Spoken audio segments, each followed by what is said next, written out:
से करीब 5000 साल पहले समुद्र के बीच बसी थी एक भव्य नगरी, जहां बड़े बड़े 9 लाख से भी ज्यादा महल थे, जिसमें हीरे और सोने के साथ ही 7 और भी कई अमूल्य रत्नों से कारीगरी की गई थी। यह शहर इतनी ज्यादा वेल प्लान थी कि आज के बड़े बड़े शहर इसके सामने फेल हैं। लेकिन फिर एक दिन अचानक यह भव्य शहर देखते ही देखते समुद्र में समा गया। अब समय में आगे आते हैं। यह बात है 1983 की। गुजरात के ओखा तट के पास अरब सागर की लहरें एक अजीब सी बेचैनी के साथ किनारे से टकरा रही थी। भारतीय पुरातत्वविदों की एक टीम गोताखोरी के उपकरणों से लैस समुद्र की सतह पर खड़ी थी। किसी को नहीं पता था कि कुछ ही क्षणों बाद वे एक ऐसा दृश्य देखने वाले हैं जो इतिहास की धारणाओं को हिला देगा। जैसे ही उन्होंने समुद्र की नीली गहराइयों में छलांग लगाई, नीचे उतरते ही रेत, चट्टानों और पत्थरों के बीच उन्हें कुछ अननेचुरल दिखाई दिया, कुछ ऐसा जो किसी समय की गवाही देता था। उनका शरीर थम गया, सांसें रुक गईं और आंखों के सामने जो दृश्य था उसने इस सवाल को जन्म दिया, क्या ये वही नगरी है जिसका जिक्र हजारों साल पुरानी किताबों में हुआ है? क्या सचमुच समुद्र की गहराइयों में एक पूरा शहर दफन है? उनके सामने जो दृश्य था उसे देखकर वे दंग रह गए। बड़ी बड़ी चट्टानें, ऊंची ऊंची दीवारें जिनमें भव्य कारीगरी की गई थी, मानो पानी के अंदर पूरा शहर बसा हो। यह कुछ और नहीं बल्कि यह थी श्री कृष्ण की डूबी हुई नगरी द्वारका। दोस्तों, बहुत पहले से ही महाभारत और रामायण जैसे दिव्य ग्रंथों को मिथ यानी कि किस्से और कहानियों की तरह बताया जाता है, और उन्हीं एक किस्से कहानियों में लिखी थी इस भव्य नगरी द्वारका के बारे में, और इसे भी बहुत समय से काल्पनिक कहानी की तरह ही बताया गया। लेकिन जब 1983 में डॉक्टर SR राव और उनकी टीम ने इस नगरी को खोज निकाला, तो इसने उन लोगों को सोचने पर मजबूर कर दिया जो इसे सिर्फ मिथ मानते थे।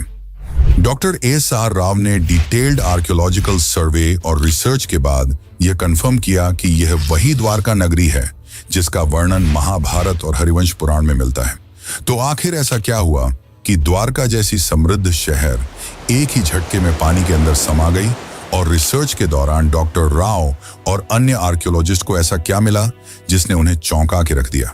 तो आज की इस डॉक्यूमेंट्री में हम जानेंगे उस द्वारका के निर्माण की कहानी जिसे समुद्र की लहरों को भी पीछे छोड़ देना पड़ा था, उस श्राप की सच्चाई जिसे सुनकर स्वर्ग तक कांप उठे थे, और उस ऐतिहासिक खोज की पूरी प्रक्रिया जिसने सदियों पुरानी पौराणिक कथाओं को जमीन या कहिए समुद्र पर लाकर रख दिया। हम जानेंगे कि कैसे डॉक्टर SR राव और उनकी टीम ने समुद्र की गहराइयों में उतरकर उस नगरी के अवशेष खोज निकाले जिसे लोग सिर्फ कहानी मानते थे।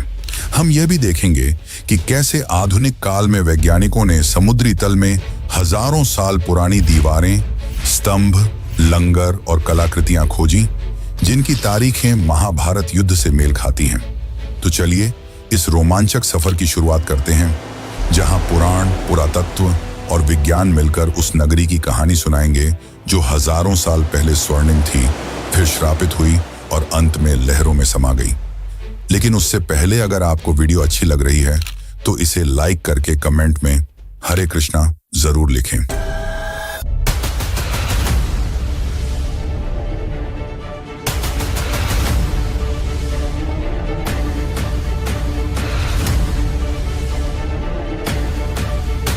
Dwarka and came to the conclusion that it was the Dwarka of Mahabharata.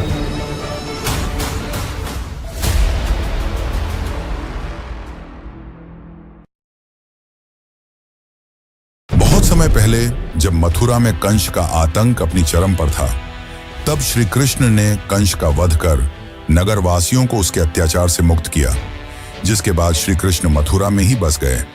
लेकिन कंस की मृत्यु से क्रोधित होकर कंस के ससुर जरासंध ने मथुरा पर लगभग 17 बार हमले किए। हालांकि इन हमलों में जीत श्री कृष्ण की ही हुई, पर बार बार इन हमलों से परेशान होकर श्री कृष्ण ने मथुरा छोड़कर चले जाना ही उचित समझा, और इस निर्णय ने उन्हें प्रेरित किया एक असाधारण नगरी के निर्माण करने का, जो थी द्वारका। श्री कृष्ण समुद्र तट पर गए और समुद्र देव से प्रार्थना की, हे वरुण देव, मुझे मेरी प्रजा के लिए शांति और सुरक्षा चाहिए। मुझे अपनी गोद से एक टुकड़ा भूमि दो जहां मैं एक नई नगरी बसाऊं। वरुण देव मुस्कुराए और उन्होंने श्री कृष्ण को समुद्र के बीच 12 योजन यानी कि लगभग 153.6 किलोमीटर भूमि दान में दी, जिसके बाद गॉड ऑफ आर्किटेक्ट यानी कि भगवान विश्वकर्मा को इस नगरी के भव्य निर्माण का कार्य सौंपा गया। अंततः उन्होंने इस भव्य नगरी का निर्माण संपन्न किया। महलों की ऊंचाई जैसे आकाश को छू रही थी, दीवारें सोने की थीं, फर्श चांदी के। नगर के चारों ओर विशाल द्वार थे, इसीलिए इस नगरी का नाम पड़ा द्वारका यानी द्वारों का नगर। हवाओं में सुगंधित फूलों की खुशबू थी, गलियों में मोर नाचते थे और बीचों बीच बना श्री कृष्ण का महल तो ऐसा प्रतीत होता था मानो स्वर्ग पृथ्वी पर उतर आया हो। नगर की सड़कों को इस तरह से बनाया गया था कि वे सीधे बंदरगाह तक पहुंचती थीं। समुद्र से व्यापार के लिए विशेष गोदियां बनाई गईं, जहां जहाज आसानी से आ जा सकें। शहर में जल आपूर्ति के लिए सिंचाई प्रणाली थी, जो उस काल में अत्यंत दुर्लभ मानी जाती थी। स्वच्छ जल के तालाब, हरे भरे बाग और सजे हुए बाजार इस नगरी को न केवल सुंदर बल्कि पूरी तरह आत्मनिर्भर बनाते थे। भागवत पुराण के अनुसार द्वारका में कुल 900 से अधिक भव्य महल थे, जो चंद्रकांत, हीरा, मणि और सोने से बने थे। श्री कृष्ण ने स्वयं उन महलों को अपने प्रियजनों के लिए बनवाया था। बलराम, रुक्मिणी, सत्यभामा, जाम्बवती और अन्य रानियों के लिए अलग अलग राजमहल। ये महल न सिर्फ वास्तुकला का चमत्कार थे, बल्कि अध्यात्म और भक्ति का प्रतीक भी। लेकिन यह अंत नहीं था। अब शुरू होने वाला है वो अध्याय जिसने द्वारका को कालातीत बना दिया। एक ऐसा नगर जिसे स्वयं भगवान ने बसाया, देवताओं ने सजाया और समय ने इतिहास में दर्ज कर दिया। लेकिन जहां निर्माण होता है, वहीं विनाश भी इंतजार करता है। द्वारका की यह स्वर्ण गाथा आगे चलकर एक ऐसे श्राप की छाया में डूबेगी जिसकी कल्पना तक किसी ने न की थी। महाभारत का युद्ध समाप्त हो चुका था। धूल में लथपथ योद्धाओं के शव, बिखरे हुए अस्त्र शस्त्र और खून से लाल धरती, कौरवों का विनाश हो चुका था। अपने पुत्रों की यह दशा देखकर गांधारी काफी क्रोधित हो गई। उनका मानना था कि यदि श्री कृष्ण चाहते तो यह युद्ध होता ही नहीं, परंतु उन्होंने ऐसा नहीं किया। जिससे क्रोधित होकर गांधारी ने श्री कृष्ण को श्राप दिया कि जिस प्रकार मेरे वंश का विनाश हुआ है, ठीक उसी प्रकार तुम्हारे भी वंश का विनाश हो जाएगा। इस श्राप ने यदुवंश के विनाश की नींव रख दी। लेकिन एक और कारण है जिसके चलते द्वारका का विनाश हुआ। दरअसल एक समय की बात है, द्वारका के पास एक स्थल जिसका नाम पिंडारक था, वहां एक दिन प्रमुख ऋषिगण पधारे। इनमें विश्वामित्र, वशिष्ठ, नारद, कण्व, दुर्वासा जैसे महान ऋषि मुनि उपस्थित थे। उन ऋषियों को देख श्री कृष्ण के पुत्र सांब और उसके कुछ मित्रों ने मिलकर शरारत करने की सोची। सांब ने एक गर्भवती स्त्री का रूप धारण कर लिया और उन ऋषियों के पास पहुंचे। इस बात से अनजान कि वे ऋषि कोई साधारण साधु संत नहीं, बल्कि त्रिकालदर्शी थे, जिन्हें सब कुछ मालूम था। सांब और उसके मित्र उनके निकट गए और उनकी तपस्या भंग कर ऋषियों से अपने होने वाले बच्चे के बारे में पूछने लगे। अपना इस तरह अपमान होता देख मुनिगण गुस्सा हो गए और उन्होंने सांब को यह श्राप दिया कि तुम एक लोहे के मुशल को जन्म दोगे जो यदुवंश के विनाश का कारण बनेगी। सांब और उनके साथी भयभीत हो उठे। उन्होंने माफी मांगी, पर अब कुछ नहीं हो सकता था। कुछ दिनों बाद वही हुआ जो भविष्यवाणी की गई थी। जब सांब सुबह उठा तो उसके कपड़ों में एक भारी भरकम मुशल मिला। यह दृश्य देख यदुवंशी चिंतित हो उठे और जब यह बात श्री कृष्ण के नाना राजा उग्रसेन को पता चली तो उन्होंने मुशल के छोटे छोटे टुकड़े कर समुद्र में फेंकने का आदेश दिया। और जैसे ही यह टुकड़े समुद्र में फेंके गए, एक विशाल मछली ने वह टुकड़े खा लिए। कुछ समय बाद जब कुछ मछुआरों ने उस मछली को पकड़ा और जब उसे काटा गया तो उसके पेट से लोहे के टुकड़े निकले। उन मछुआरों ने वह टुकड़े एक जरा नामक शिकारी को बेच दिए। अब वह शिकारी इन टुकड़ों से अपनी तीर बना रहा था और दूसरी ओर द्वारका में स्थिति धीरे धीरे खराब होने लगी थी। गांधारी के श्राप का असर दिखाई देने लगा था। जैसे जैसे समय बीतता गया, यदुवंश के लोगों में अहंकार बढ़ता गया। भोग विलास, मदिरा और दुराचार ने धर्म और मर्यादा का स्थान ले लिया था। नैतिकता समाप्त हो चुकी थी। फिर एक दिन, जिसे आज भी प्रभास त्रिकाल के नाम से जाना जाता है, यदुवंश के वीरों ने समुद्र किनारे एक उत्सव आयोजित किया। शराब, घमंड और गाली गलौच ने मिलकर उस उत्सव को युद्ध भूमि में बदल दिया। वे आपस में ही लड़ने लगे। जिन हथियारों से उन्होंने युद्ध जीते थे, उन्हीं से वे एक दूसरे को मारने लगे। श्री कृष्ण समझ चुके थे कि अब विनाश निकट है, जिसके पश्चात वे वन की ओर चल पड़े और वहां एक वृक्ष के नीचे विश्राम करने लगे। तभी वहां वह शिकारी पहुंचा जिसने उस मुशल के टुकड़े से तीर बनाए थे। उस शिकारी ने श्री कृष्ण को हिरण समझकर उन पर तीर चला दी, और जैसे ही तीर श्री कृष्ण के पैरों में लगी, उन्होंने यह लोक त्याग दिया और उनके मृत्यु के साथ ही पूरी द्वारका नगरी पानी में समा गई। इस प्रकार द्वारका का वह वैभवशाली अध्याय समाप्त हुआ। वह नगर जिसे स्वयं भगवान ने बसाया था, जिसने एक युग देखा था, अब रह गया केवल शास्त्रों के पन्नों में और समुद्र की खामोशी में छिपी एक अमर स्मृति के रूप में। लेकिन क्या यह अंत है? क्या हुआ श्री कृष्ण के मृत्यु के पश्चात, और क्यों श्री कृष्ण आज भी जिंदा हैं? अर्जुन ने क्या भूमिका निभाई? ये सब जानने से पहले हम यह जान लेते हैं कि आज के समय में कहानी कही जाने वाली द्वारका नगरी को कैसे खोज निकाला गया, और क्या सच में यह वही द्वारका नगरी है जो श्री कृष्ण ने बनवाई थी? तो चलिए अब जानते हैं इसका असली इतिहास और रहस्य। लेकिन उससे पहले, अगर आपको यह वीडियो ज्ञानपूर्वक लग रही है तो इसे अपने दोस्तों, रिश्तेदारों और अन्य भक्तों को जरूर शेयर करें। बहुत लंबे समय तक द्वारका को सिर्फ एक पौराणिक नगरी माना जाता था। श्रीमद् भागवत पुराण, विष्णु पुराण, हरिवंश पुराण और महाभारत में इसके भव्य विवरण तो थे, लेकिन भौगोलिक रूप से यह कहां थी, यह रहस्य बना हुआ था। अधिकांश विद्वान मानते थे कि यह एक धार्मिक कथा बस है, कोई ऐतिहासिक सच्चाई नहीं। लेकिन यह सोच पहली बार 1930 के आसपास हिली, जब गुजरात के सौराष्ट्र इलाके में कुछ मछुआरों और गोताखोरों ने समुद्र के अंदर अजीब पत्थरों और ढांचों को देखने की बात बताई। यहां तक कि कुछ पायलटों ने, जो अरब सागर के ऊपर उड़ान भर रहे थे, बताया कि उन्होंने पानी के नीचे सीधी रेखाओं जैसी आकृतियां देखी हैं, जैसे कोई पुराना शहर हो।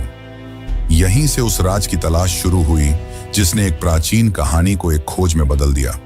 फिर आया साल 1963, जब भारतीय पुरातत्व सर्वेक्षण विभाग यानी कि ASI ने पहली बार बेट द्वारका के पास खुदाई शुरू की। ये वही इलाका था जिसे स्थानीय लोग सदियों से भगवान श्री कृष्ण की नगरी मानते आए थे। खुदाई में वहां से कई प्राचीन बर्तन, मूर्तियां और पक्के ढांचे मिले। इससे ये तो साबित हो गया कि यह जगह काफी पुरानी है, लेकिन इससे द्वारका की असली पहचान अभी भी पूरी तरह साफ नहीं हुई थी। इसके कुछ साल बाद 1970 के दशक में एक और बड़ा सुराग मिला। जामनगर के सरकारी रिकॉर्ड में एक प्राचीन ताम्रपत्र का जिक्र था, जो करीब 6ठी शताब्दी का बताया गया। यह ताम्रपत्र सिंधदत्य नाम के राजा से जुड़ा था और उसमें साफ साफ लिखा था कि यहाँ भगवान श्री कृष्ण निवास करते थे। यह ऐसा पहला ऐतिहासिक दस्तावेज था जिसमें धर्म और इतिहास आपस में जुड़ते नजर आए। इससे इतिहासकारों को पहली बार यह लगा कि द्वारका सिर्फ एक कल्पना नहीं, बल्कि शायद एक खोया हुआ सच है। इसके बाद इस खोज को सही दिशा दी SR राव ने। वे ASI के वरिष्ठ अधिकारी थे और भारत के शुरुआती समुद्री पुरातत्वविदों में से एक माने जाते हैं। उन्हें महाभारत और पुराने ग्रंथों की बातों पर भरोसा था। उन्होंने उन विवरणों की तुलना आधुनिक समुद्री नक्शों से की और पाया कि अगर द्वारका सच में कभी बसी थी तो वह गुजरात के पश्चिमी तट पर ही रही होगी। इसी सोच से 1979 में भारत में पहली बार समुद्र के नीचे पुरातात्विक खोज की नींव रखी गई। डॉक्टर राव ने गोवा स्थित नेशनल इंस्टीट्यूट ऑफ ओशनोग्राफी यानी कि NIO की मदद ली और एक नई खोज का अभियान शुरू किया। यह काम आसान नहीं था।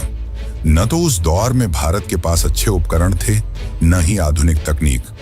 फिर भी उन्होंने स्थानीय मछुआरों, गोताखोरों, पुरानी नावों और शुरुआती सोनार तकनीक की मदद से समुद्र के अंदर छिपे राज को ढूंढना शुरू किया। और इसी दौरान समुद्र की सतह के नीचे उन्हें कुछ ऐसे ढांचे दिखाई देने लगे जो किसी भी नजरिए से प्राकृतिक नहीं लगते थे।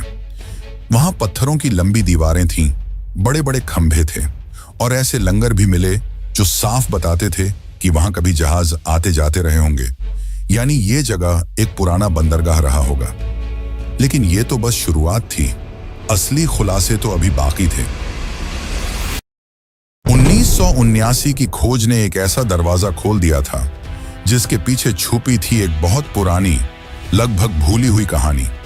अब 1980 का दशक उस कहानी को सच साबित करने की जिद बन चुका था, और इस जिद की सबसे बड़ी वजह थे doctor S.R. Rao. Doctor Rao को महाभारत और पुराणों में लिखी बातों पर पूरा भरोसा था। उन्होंने उन ग्रंथों के नक्शों और विवरणों को पढ़ा, समझा और फिर आधुनिक समुद्री मानचित्रों से मिलाया। उन्हें यकीन था कि श्री कृष्ण की वो नगरी, जिसे दुनिया ने बस एक कहानी मान लिया था, वो कहीं ना कहीं अरब सागर के नीचे आज भी मौजूद है। लेकिन उनका ये सफर बिल्कुल भी आसान नहीं था। उस समय भारत में समुद्री खुदाई यानी कि मरीन आर्कियोलॉजी एक बिल्कुल नया क्षेत्र था। न सरकार के पास इस काम के लिए पर्याप्त पैसा था, न वैज्ञानिकों को इस बात पर भरोसा कि समुद्र के नीचे कोई शहर भी हो सकता है। बहुत सारे लोग इस प्रयास को बस धार्मिक सोच का हिस्सा मानते थे। कई लोगों ने डॉक्टर राव से कहा, पौराणिक कथाओं को इतिहास से जोड़ने का क्या फायदा, लेकिन उन्होंने कभी हार नहीं मानी। डॉक्टर राव ने ASI और गोवा के नेशनल इंस्टीट्यूट ऑफ ओशनोग्राफी के साथ मिलकर एक समुद्री अभियान शुरू किया। इंडियन नेवी के गोताखोरों की भी मदद ली गई, लेकिन चुनौती सिर्फ यह नहीं थी कि लोग विश्वास नहीं कर रहे थे। असली मुश्किल थी टेक्नोलॉजी और संसाधनों की कमी। उस समय न तो सोनर जैसी आधुनिक तकनीक थी, न ही पानी के अंदर काम करने वाले रोबोट्स। डाइवर्स को अपने हाथों से समुद्र की सतह को टटोलना पड़ता था। 1980 के दशक में, यानी लगभग 40 साल पहले, समुद्र में जाकर खुदाई करना कोई आसान काम नहीं था। इसके लिए archaeologist, divers, oceanographers, underwater photographers, historians, geologist और बहुत से टेक्नीशियनों की जरूरत होती थी। इतनी बड़ी टीम को बनाना और उन्हें काम पर लगाना अपने आप में एक बड़ा काम था। फिर भी राव ने हार नहीं मानी। फंडिंग की इतनी कमी थी कि उन्होंने अपने वेतन से टीम का खाना तक खरीदा। उन्होंने सिर्फ 800 रुपये में एक्सपीडिशन शुरू किया था, और ये भी उन्हें छोटे छोटे फंड्स इकट्ठा करके मिले थे। वह चाहते थे कि सरकार एक स्थायी समुद्री पुरातात्विक इकाई बनाए, लेकिन यह इतना भी आसान नहीं था। 1983 से 1992 के बीच राव की टीम ने लगभग 12 बार समुद्र में जाकर खुदाई की। खोज के लिए बेट द्वारका और आसपास के इलाकों को चुना गया, और फिर एक एक कर सामने आने लगे ऐसे सबूत जिन्होंने न सिर्फ भारत को बल्कि पूरी दुनिया को चौंका दिया। गोताखोरों ने समुद्र के तल से लगभग 30 मीटर नीचे 560 मीटर लंबी पत्थरों की दीवार खोज निकाली। ये कोई प्राकृतिक बनावट नहीं थी, ये इंसानों द्वारा बनाए गए शहर की दीवार थी। उसकी बनावट वैसी ही थी जैसी महाभारत में द्वारका के वर्णन में मिलती है। फिर मिले 30 से भी ज्यादा पत्थर के खंभे, जो शायद किसी महल या भवन का हिस्सा रहे होंगे। ऐसे लंगर यानी कि एंकर्स मिले, जिनसे पता चलता था कि वहां से नौकाएं चला करती थीं। कुछ 3 छेद वाले एंकर भी मिले, जो उस समय की एडवांस नेविगेशन को दिखाते थे। इसके अलावा सील, लोहे और पीतल की वस्तुएं और मिट्टी के बर्तन भी मिले। इनकी कार्बन डेटिंग और थर्मोलुमिनेसेंस डेटिंग से पता चला कि यह चीजें 1500 ईसा पूर्व से लेकर 3000 ईसा पूर्व के बीच की हैं। और तो और एक बर्तन तो 9000 साल पुराना निकला, जिसने वैज्ञानिकों को भी हैरान कर दिया। परंतु दुनिया भर के बहुत सारे इतिहासकारों ने इसे मानने से इनकार कर दिया। उन्हें यह एक माइथ रिवाइवल यानी सिर्फ धर्म को प्रचारित करने की कोशिश लगी। लेकिन डॉक्टर राव का जवाब साफ था, मैं ग्रंथों को धार्मिक किताबें नहीं, ऐतिहासिक दस्तावेज मानता हूं। जब रोम, एथेंस और बाबुल जैसे शहरों की खुदाई हो सकती है, तो द्वारका की क्यों नहीं? साल 1990 आते आते टीम को 500 से ज्यादा आर्टिफैक्ट्स, एंशिएंट हार्बर वॉल्स और एक सुनियोजित शहर के संकेत मिल चुके थे। अब यह बात लगभग तय हो गई थी। द्वारका कोई कल्पना नहीं, वह एक असली, समृद्ध और व्यवस्थित सभ्यता थी जो समुद्र में समा गई।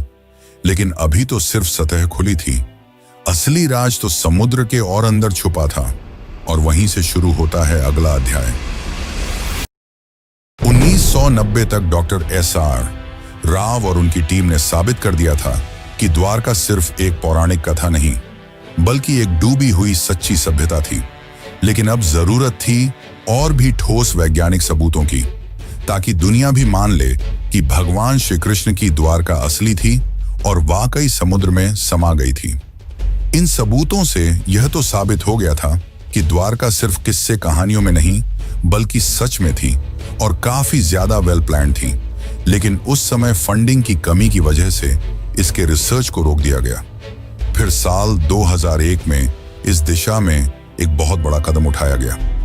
भारतीय पुरातत्व सर्वेक्षण और NIOT यानी कि national institute of ocean technology ने मिलकर एक बड़ा वैज्ञानिक अभियान शुरू किया। जगह चुनी गई कच्छ की खाड़ी और बेट द्वारका का इलाका। इस बार अभियान में सिर्फ पुरातत्वविद ही नहीं बल्कि समुद्र वैज्ञानिक, भूगर्भ शास्त्री, नौसेना के गोताखोर, सोनार तकनीक के विशेषज्ञ और इंटरनेशनल कार्बन डेटिंग लैब्स भी जुड़े थे। इस खोज की कमान संभाली थी डॉक्टर आलोक त्रिपाठी, जो ASI के समुद्री पुरातत्व निदेशक थे, और उनके साथ थे डॉक्टर राजीव निगम, जो उस समय CSIR के मरीन साइंस प्रमुख के रूप में काम कर रहे थे। इस बार की खोज पहले से अलग थी। ये हाईटेक थी। इसमें अब सिर्फ आंखों से नहीं बल्कि मशीनों से खोज की जा रही थी। 2001 से 2007 तक समुद्र के अंदर का पूरा हाइड्रोग्राफिक सर्वे किया गया। एडवांस सोनार और सब बॉटम प्रोफाइलर जैसे मॉडर्न उपकरणों से समुद्र की परतों का डिजिटल नक्शा बनाया गया। वैज्ञानिकों ने करीब 40,000 वर्ग मीटर का समुद्र का हिस्सा स्कैन किया और जो मिला उसने सबको हैरान कर दिया। समुद्र की गहराई में मिले ये बहुत बड़े चौकोर पत्थर के ब्लॉक, जो किसी नगर की नींव जैसे लगते थे। चूना पत्थर यानी कि लाइमस्टोन के टुकड़े, जो शायद किसी शानदार इमारत के अवशेष थे। टेराकोटा सील्स, जिन पर पुराने चिन्ह बने थे। पुराने लंगर जो बताते थे कि यहाँ कोई एंशिएंट बंदरगाह था। साथ ही नाली और सिंचाई व्यवस्था, जो दिखाती थी कि उस समय का शहर कितनी सोच समझकर बसाया गया था। अब बारी थी सबसे बड़े टेस्ट की, कार्बन डेटिंग की। सभी आर्टिफैक्ट्स को भारत और विदेश की प्रयोगशालाओं में भेजा गया और जब नतीजे आए तो वैज्ञानिकों और इतिहासकारों को भी झटका लगा। कई चीजें करीब 9,000 साल पुरानी निकली, यानी ये तो हड़प्पा सभ्यता से भी पहले की थी। कुछ टुकड़ों की उम्र 5,000 साल तक पुरानी पाई गई, जो महाभारत और द्वापर युग से मेल खाती है। डॉक्टर राजीव निगम ने कहा कि महाभारत में लिखा है कि द्वारका समुद्र से निकाली गई जमीन पर बसी थी और भूगर्भ शास्त्रियों की रिपोर्ट से भी यही पता चला कि समुद्र ने बाद में उसी जमीन को वापस निगल लिया। सोनर मैपिंग से यह भी पता चला कि जैसे जैसे समुद्र का स्तर बढ़ा, मंदिर और घर धीरे धीरे आगे खिसकते गए। यानी यह एक धीमा और क्रमिक डुबाव था, अचानक नहीं।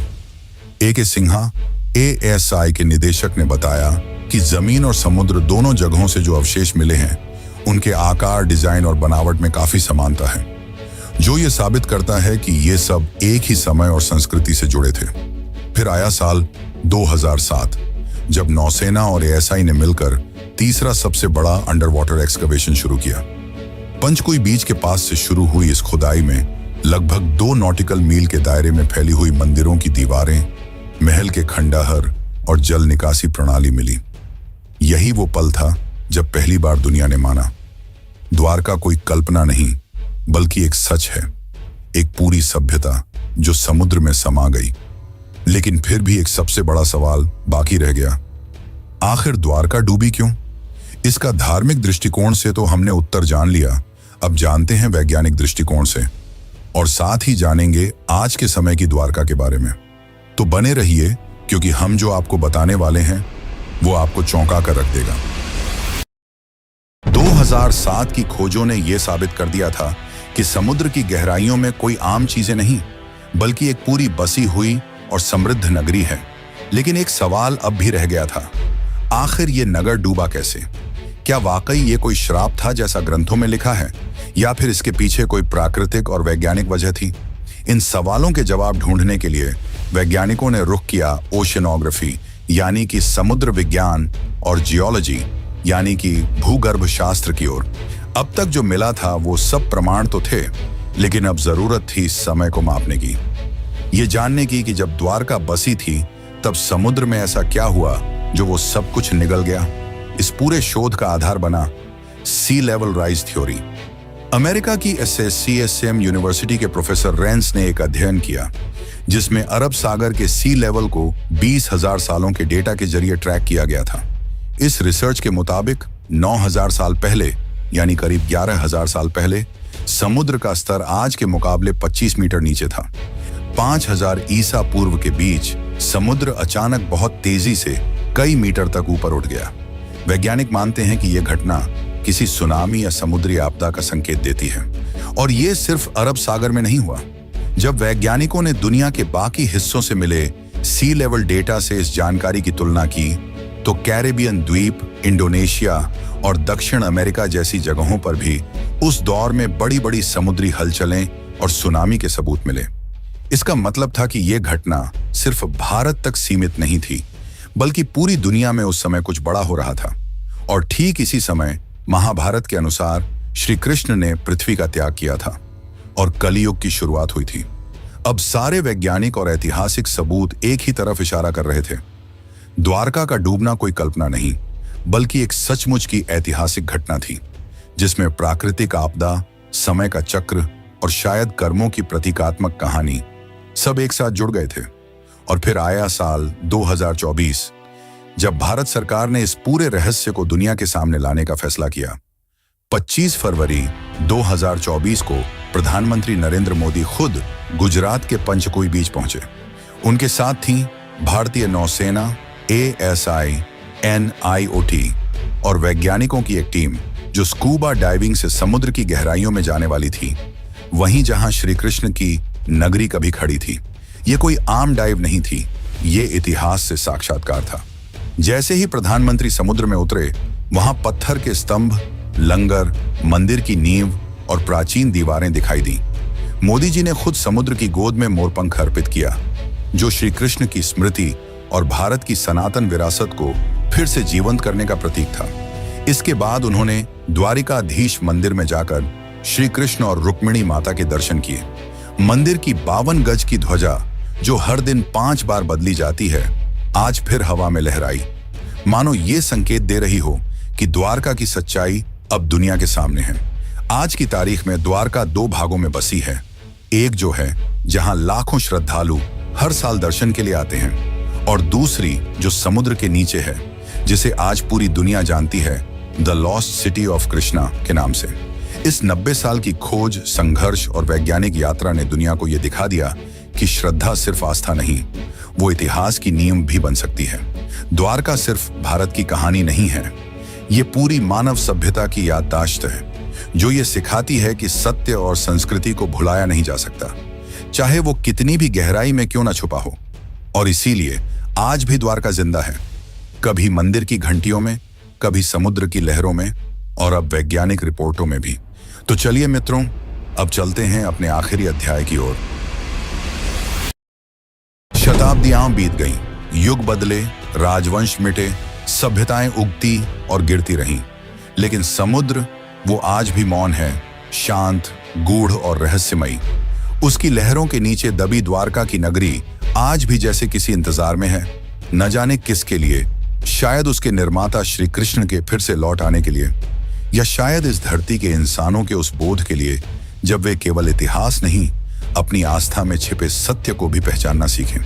द्वारका कोई कल्पना नहीं थी, वो एक यथार्थ था, एक स्वर्णिम यथार्थ जिसे एक श्राप ने लील लिया, एक समय ने छिपा दिया और एक समुद्र ने अपनी गहराइयों में समा लिया। लेकिन वह सत्य आज फिर उभर रहा है, टूटे स्तंभों में, पुरातत्व की रिपोर्टों में, सोनर की लहरों में और एक राष्ट्र की आस्था में। इस पूरी डॉक्यूमेंट्री ने हमें यह सिखाया कि आस्था और विज्ञान 2 विपरीत ध्रुव नहीं हैं, वे एक ही सत्य की 2 राहें हैं। एक राह हमें विश्वास दिलाती है और दूसरी उसे प्रमाणित करती है। द्वारका की कहानी बस एक शहर की कहानी नहीं है, यह उस संस्कृति की कहानी है जो अपने चरम पर भी विनम्र थी और अपने अंत में भी दिव्य। यह उस ईश्वर की नगरी की कहानी है जिसने अपने जीवन से कर्म का सार बताया और अपने अंत से संयम और स्वीकृति का। और जब अगली बार आप समुद्र की लहरों को देखें, जरा ठहरिएगा, शायद किसी अगाध गहराई से आपको कोई बांसुरी की धुन सुनाई दे। शायद वो द्वारकाधीश अब भी आपको पुकार रहे हों, अपने नगर से, अपने सत्य से, क्योंकि कुछ कहानियां खत्म नहीं होती, वे सिर्फ इंतजार करती हैं दोबारा जगाए जाने का। जय द्वारकाधीश।